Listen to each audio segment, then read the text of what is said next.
Hello साथीहरू, के छ नेपाल? बसन्तपुरतिर आइयो घुम्नलाई। आज स्याटरडेको दिन होइन। अब हप्ताभरि काममा अब बिजी नै हुन्छ। अब शनिबारको दिनमा यसो बसन्तपुरतिर आएपछि यसो मुड फ्रेस पनि हुन्छ क्या।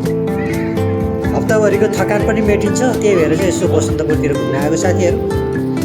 शनिबार चाहिँ अलि चलपल बढी हुँदो रहेछ होइन। अब यता असन बजारतिर पनि टन्न स्टलहरू के फुटपाथ स्टलहरू लाग्दो रहेछ। महानगरले चाहिँ अब स्टल राख्न दिएको रहेछ। जे होस् ल्याहारी खानेकुराहरू चाहिँ टन्न स्टलहरूको पाइँदो रहेछ।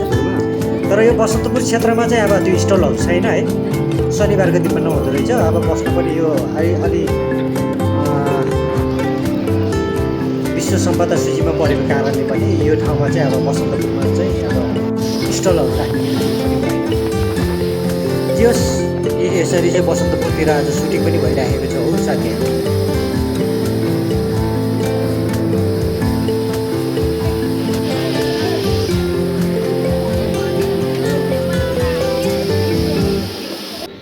बसन्तपुरमा अब अलिक भिडभाडै हुन्छ है। अब विश्व सम्पदा सूचीमा भएको कुरा भएर पनि होला होइन, भिडभाड नै हुन्छ। यस